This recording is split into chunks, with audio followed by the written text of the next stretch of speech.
Hi, this is Rajendra Kumar. एक बार फिर से आपके सामने अपने मतलब कि मैनेजमेंट अकाउंटिंग में सेकंड यूनिट में हमारा जो कैश फ्लो स्टेटमेंट है, आज हम उस पर डिस्कशन करेंगे, उसको फोकस करेंगे थोड़ा सा। तो उसमें जो डिफरेंट एस्पेक्ट है कैश फ्लो स्टेटमेंट के, तो वो कवर हम करेंगे।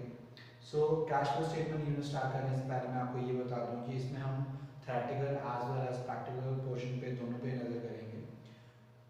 इस यूनिट में आप ये सीखोगे कि किस तरीके कैश फ्लो स्टेटमेंट को बनाया जाता है, इसमें जो डिफरेंट कंपोनेंट है आप वो भी कवर करोगे। लेट्स स्टार्ट करते हैं। What is cash flow statement? Cash flow statement, that statement which shows cash position during two accounting period, मतलब कि दो डेट्स के बीच जो भी हमारे कैश पोजीशन में जो चेंजेस आए होंगे from beginning to the end या from previous to the current year, जो भी कैश पोजीशन में जो चेंजेस आए हैं उस चेंजेस को आइडेंटिफाई करने के लिए जो आप स्टेटमेंट प्रिपेयर करोगे, that is your cash flow statement. This is your cash flow statement, आप देख भी सकते हो। According to Khan and Jain, cash flow statement हमारी वो स्टेटमेंट है जो फाइनेंशियल पोजीशन में जो चेंजेस आ रही हैं कैश और कैश इक्विवेलेंट में, वो ये चीज़ रिप्रेजेंट करती है। कैश फ्लो स्टेटमेंट की बात की जाए तो इसमें हमारे डिफरेंट जो भी कैश टाइम टू टाइम आपने यूटिलाइज किया है, टाइम टू टाइम कैश को एक्यूमुलेट किया है, वो सारी चीज़ें जो होती हैं आप कैश फ्लो स्टेटमेंट में शो करोगे। ये कुछ मीनिंग हमारा। इसी के बाद अगर मतलब फीचर्स की बात की जाए तो सबसे पहला फीचर ये कि ये हमारी एक पीरियोडिकल स्टेटमेंट है जो कि पर्टिकुलर पीरियड ऑफ टाइम पे ये बनाई जाती है, मंथ के वाइज भी बनाई जा सकती है। ये मूवमेंट शो करती है किसकी? कैश की टू बैलेंस शीट्स, क्योंकि हमें बैलेंस शीट गिवन होती है, जो भी उसमें करंट एसेट करंट लायबिलिटी जो भी उसमें पोजीशन में चेंजेस आ रही होती है वो हम जस्ट नोट डाउन करते हैं हर एक एस्पेक्ट्स के अकॉर्डिंग। ये कैश फ्लो स्टेटमेंट के अंदर है। नेक्स्ट फीचर है इट डज नॉट इन्वॉल्व, इसमें हम कंपेयर नहीं करते, इसमें हम रेवेन्यू को कंपेयर नहीं करते, इसमें सिर्फ जो भी पोजीशन में जो चेंजेस आ रहे हैं उसको कंपेयर करते हैं। देन इसमें जितने भी एसेट्स करंट एसेट्स, सारी चीजें जो current asset non current asset हर एक चीज को रिकॉर्ड करते हैं। ये कुछ फीचर्स थे हमारे। तो इसके लिए हम मतलब एक प्रोजेक्ट कैश फ्लो स्टेटमेंट भी बनाते हैं जिसको आप कैश प्रोजेक्ट बोलते हो, जो कि आपका 5th यूनिट है आपका स्पेशली बजट लेके। तो कैश बजट हम उस यूनिट में कवर करेंगे। कैश बजट्स के मतलब कैश फ्लो स्टेटमेंट के नेक्स्ट अगर बात करें कि इसके ऑब्जेक्टिव्स क्या है, कि इसको कैश फ्लो स्टेटमेंट को हम बनाते क्यों हैं, तो बनाने का मेन पर्पस ये है कि ये कैश अर्निंग कैपेसिटी बताती है फर्म की, फर्म की कितनी कैश अर्निंग कैपेसिटी है ये वो बताती है। ये इंडिकेट करती है डिफरेंट सोर्सेज जो है टाइम टू टाइम, मतलब कि बिजनेस अर्न किए या बिजनेस ने इन्वेस्ट किए सारे। ये बिजनेस को क्लासिफाई करके डिफरेंट पीरियड्स में, जैसे हमारी कौन कौन सी 3 एक्टिविटीज होती हैं, 3 कंपोनेंट होते हैं कैश फ्लो स्टेटमेंट के, that is operating activity, investing activity and financing activity. ये सारे का 3 कंपोनेंट है। ये आंसर प्रिपेयर करती है क्वेश्चंस को कि फॉर्म मतलब कि डिविडेंड फॉर्म ने पे क्यों नहीं किया इंस्टेड ऑफ कैश होने के बावजूद भी, तो सारे क्वेश्चन आंसर। ये सारे हमारे डिफरेंट गाइस ऑब्जेक्टिव्स हैं। You can make a quick overview on that. Then next हम अगर फोकस करें कि advantages of cash flow statement, सबसे पहले लिक्विडिटी एंड प्रॉफिटेबिलिटी पोजीशन। तो कैश फ्लो स्टेटमेंट बनाने से एक बिजनेस जो है, एक फर्म जो है, एक इंडिविजुअल्स है, वो इजीली बता सकते हैं कि उसकी लिक्विडिटी कैसे है, पोजीशन कैसे है। तो ये डिफरेंट एस्पेक्ट है लिक्विडिटी को चेक करने के। नेक्स्ट हमारा ये फायदा रहेगा कि हम ये बता सकते हैं क्या जो कैश बैलेंस था कंपनी के पास, क्या वो ऑप्टिमम यूटिलाइज्ड हुआ है या नहीं, तो वो भी आप किसके थ्रू चेक कर सकते हो? With the help of cash flow statement. Cash management, best practices cash को देखने के लिए कि कैश की क्या मतलब कि प्लानिंग क्या थी, कैसे उसने एक बिजनेस ने उसको ऑर्गेनाइज वे में यूटिलाइज किया, किस तरीके से कंट्रोलिंग का प्रोसेस किया, वो सारा का सारा हमारा किसके अंदर आएगा? कैश मैनेजमेंट के अंदर। और कैश फ्लो स्टेटमेंट में ये चीज़ आपको करने में हेल्प देती है, कैश फ्लो मैनेजमेंट को देखने। नेक्स्ट हमारा कि मूवमेंट ऑफ कैश। तो कैश फ्लो स्टेटमेंट आपको डिफरेंट मूवमेंट ऑफ कैश की पोजीशन भी बताती है from one period to another period. तो ये क्विक गो थ्रू भी आप कर सकते हो इसको। द नेक्स्ट हमारी कुछ लिमिटेशन है। तो कुछ लिमिटेशन वो होने के बाद सबसे पहले ये कि fails to present net income. ये हमें नेट इनकम नहीं बताती कि ओवरऑल कंपनी ने क्या नेट इनकम की है, वो ये नहीं बताती। सो गाइस, ये जो मैंने आपके लिए मटेरियल सामने रखा है इस चीज़ को रिटेन कर सकते हो। द नेक्स्ट इसके डिसएडवांटेजेस की बात की जाए, लिमिटेशन की बात की जाए, तो ये लिक्विडिटी और सॉल्वेंसी पोजीशन को बताने में कभी कभी ये फेल हो जाती है, क्योंकि हमारी जो शॉर्ट टर्म पोजीशन है वो टाइमली चेक नहीं होने की वजह से, चेंजेस ऑन द स्पॉट होने की वजह से हमारी कैश फ्लो स्टेटमेंट सही डेटा शो नहीं करेगी। ये जो है फंड फ्लो स्टेटमेंट का सब्स्टिट्यूट नहीं हो सकती, ना ही इनकम स्टेटमेंट। ऐसा थोड़ा कि आप सिर्फ कैश फ्लो स्टेटमेंट बना रहे हो, आपको प्रॉफिट भी पता चल गया, आपको रेवेन्यूज भी पता चल गया, ऐसा नहीं है। ये कैश फ्लो स्टेटमेंट में हम कैश की पोजीशन बताती है, बल्कि ना ये फंड फ्लो को रिप्लेस कर सकता है, ना ही हमारी इनकम स्टेटमेंट के अंदर। इनकम स्टेटमेंट के अंदर आप अपने नेट प्रॉफिट को असरटेन करते हो। Not to assess profitability, obviously ये प्रॉफिटेबिलिटी तो असेस करता ही नहीं है, बिकॉज इसका जो मेन एम है वो सिर्फ कैश पोजीशन में जो चेंजेस आ रही हैं उसको आइडेंटिफाई करना है, उसको बताना है।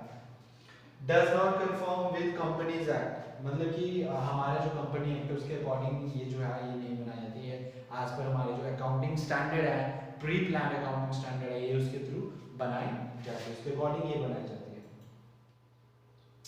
So does not assess future cash flows, ये हमें ये नहीं बताएगी कि फ्यूचर में कितना कैश फ्लोज आने हैं, बिकॉज ये क्या करती है कि पुराना डेटा देती है, कि पुराने डेटा को बेस के ऊपर ही वो मतलब कि जो चेंजेस आ रहे हैं वो निकालती है, फ्यूचर में क्या कैश फ्लोज रहने वाले हैं उसके बारे में ये इंफॉर्मेशन आपको प्रोवाइड नहीं करेगी।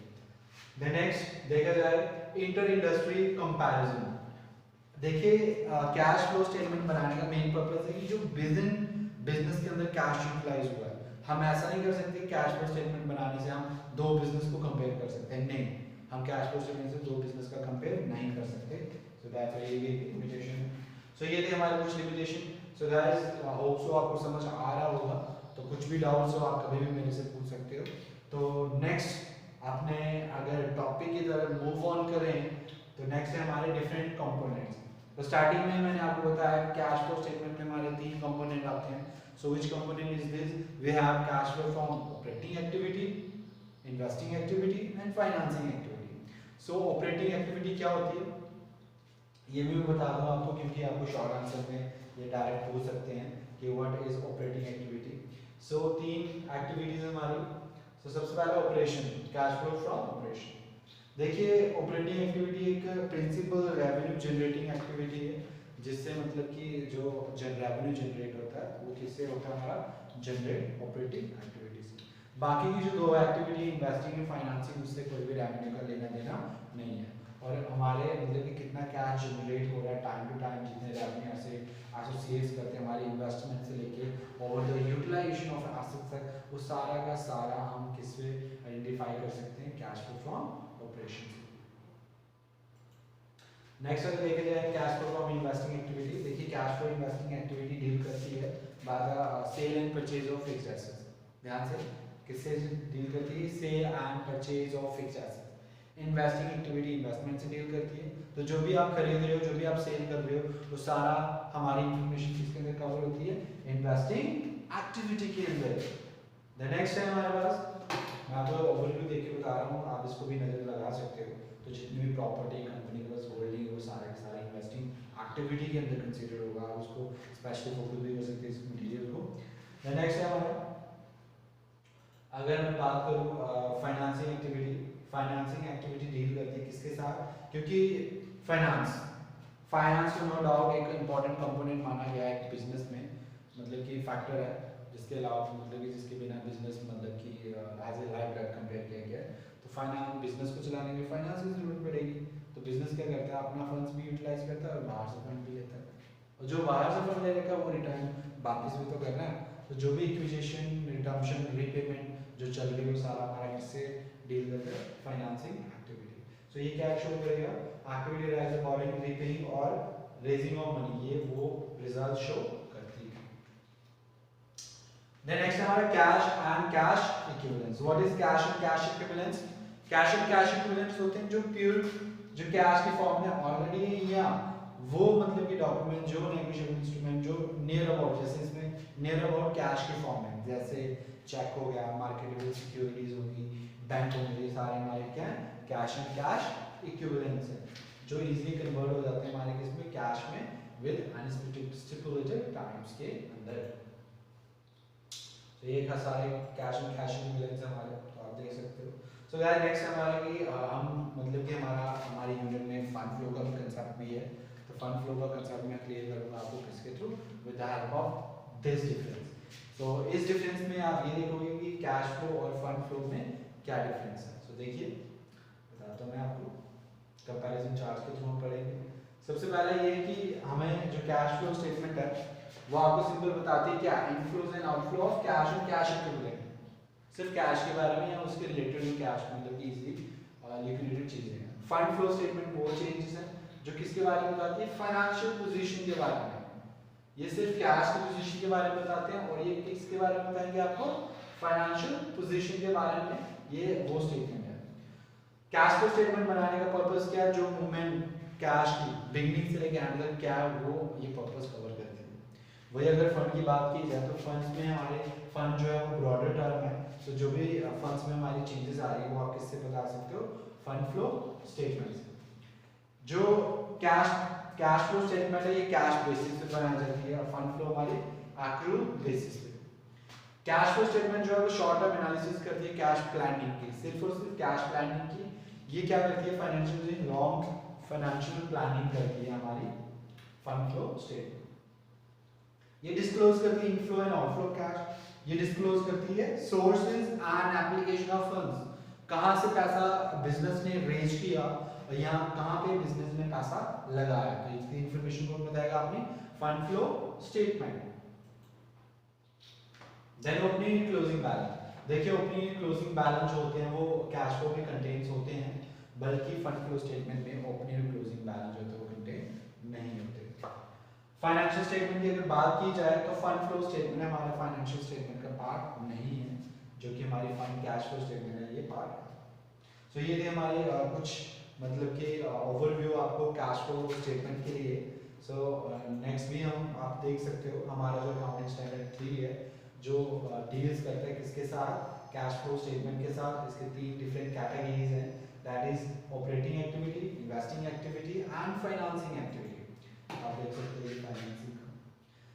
देन नेक्स्ट आता है हमारा कि प्रैक्टिकल एस्पेक्ट पे आए हैं। अगर प्रैक्टिकल एस्पेक्ट करना तो इन चीज़ों का क्लियर होना जरूरी है। सो कैश फ्लो स्टेटमेंट बनाने के 2 मेथड हैं। कितने मेथड हैं? 2। एक है हमारा डायरेक्ट मेथड, एक है हमारा कौन सा, इनडायरेक्ट मेथड।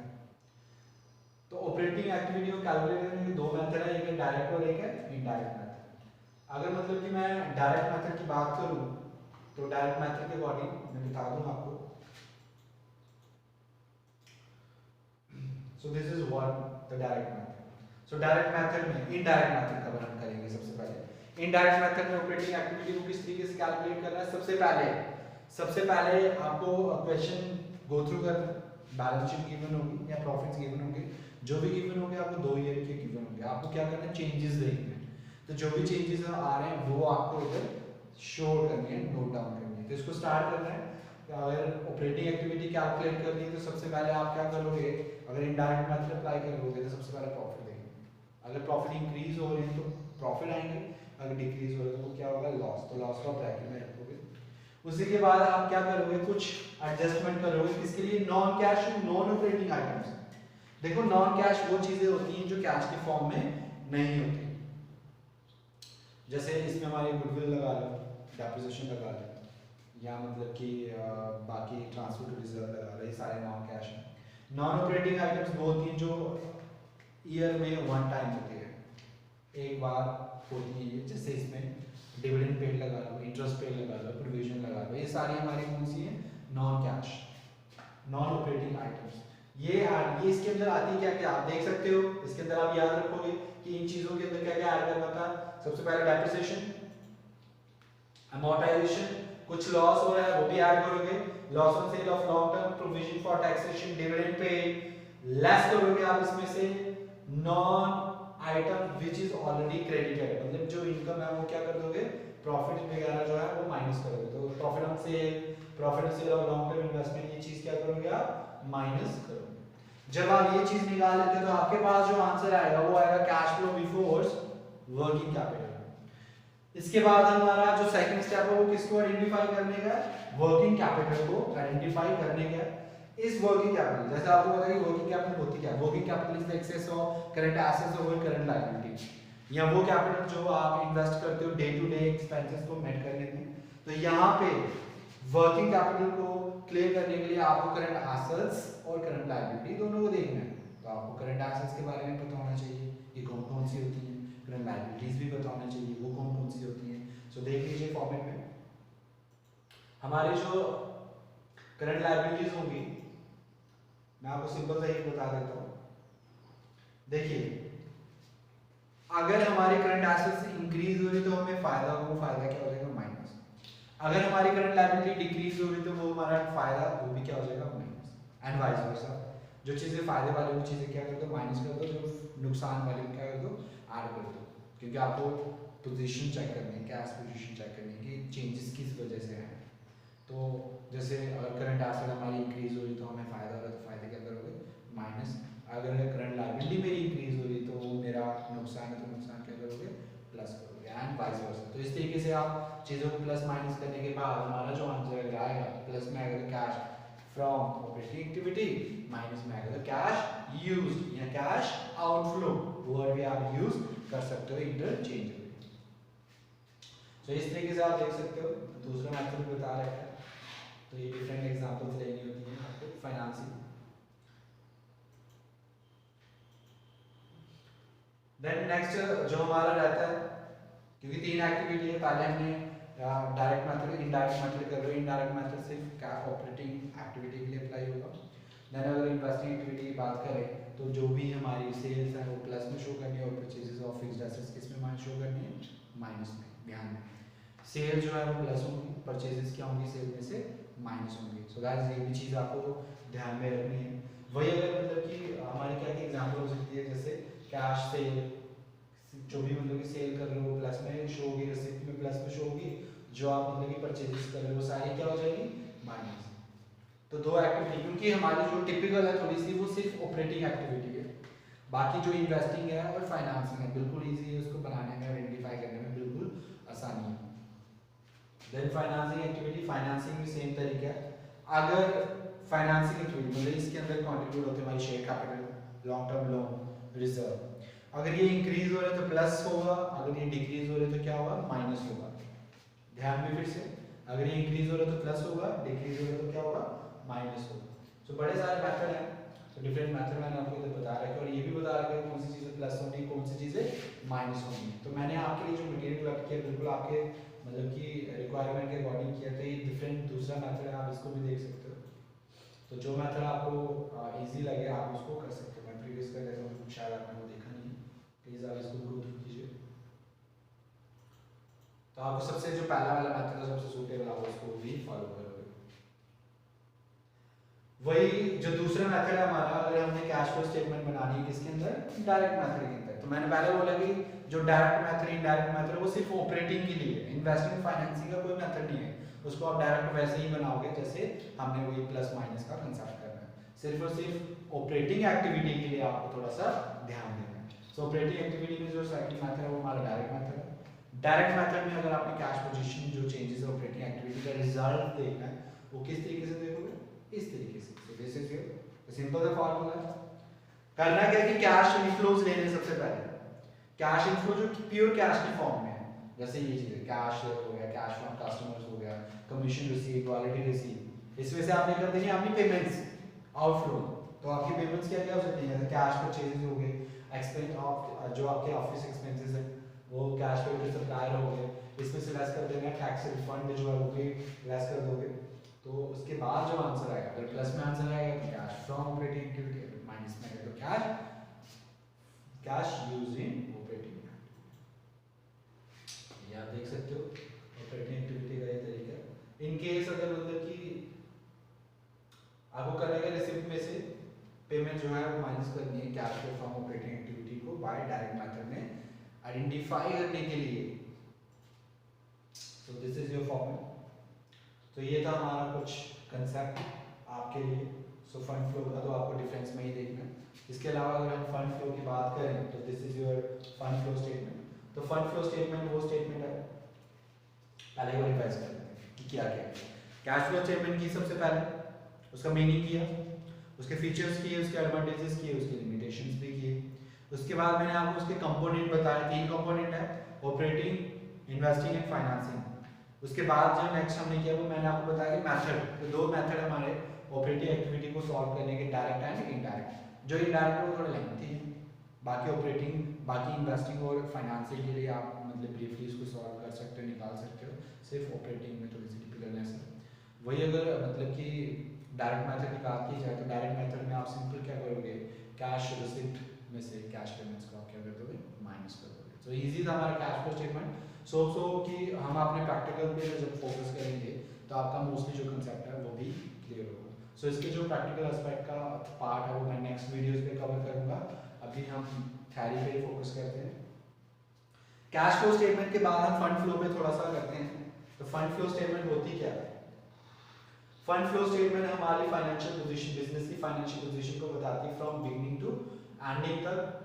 ये देख सकते हो डिफरेंट डेफिनेशंस मैंने ऐड कर रखी हैं आपके फायदे के लिए। ये फंड फ्लो स्टेटमेंट आपको डिस्क्राइब करती है sources and application of funds. आप देख सकते हो मैंने हर एक डेफिनेशन बड़े मतलब तरीके से लिए जो आपको इजीली डेफिनेशन समझ के पता चल जाएगा cash flow fund flow statement होती क्या है। So this is all about the fund flow statement, आप देख सकते हो।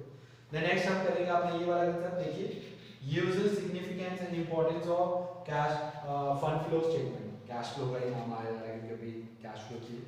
तो फंड फ्लो स्टेटमेंट में क्या क्या यूजेस हैं, क्या क्या यूजेस होते हैं इसके। सबसे पहले फंड फ्लो स्टेटमेंट एक एसेंशियल टूल है जिसके थ्रू आप फाइनेंशियल एनालिसिस कर सकते हो और प्राइमरी इंपॉर्टेंस दी जाती है फंड फ्लो स्टेटमेंट को।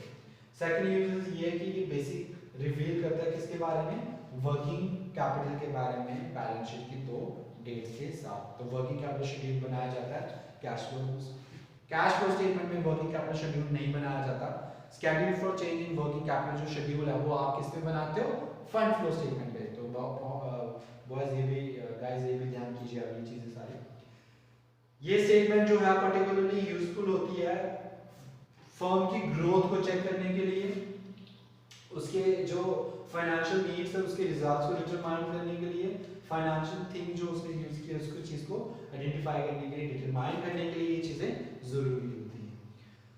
इसकी इंपॉर्टेंस ये है कि इंपॉर्टेंस की अगर बात की जाए तो ये हेल्प करती है एनालाइजिंग फाइनेंशियल ऑपरेशन में, नेट इफेक्ट को शो करती है ये fund flow statement.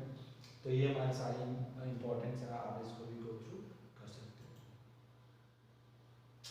It helps in formation of realistic dividend policy बनाने में भी ये हेल्प करती है।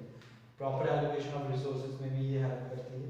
सो दैट जो गोल है अगर आप इसको फोकस करोगे क्योंकि आप बुलेट्स जो है वो इसी के पैराग्राफ के साथ स्टार्टिंग में ऐड ऑन हो चुके हैं। तो ये डिफरेंट यूजेस हैं, आप इसको भी डायग्राम को फॉलो कर सकते हो। So this is all about your cash flow statement end fund flow statement.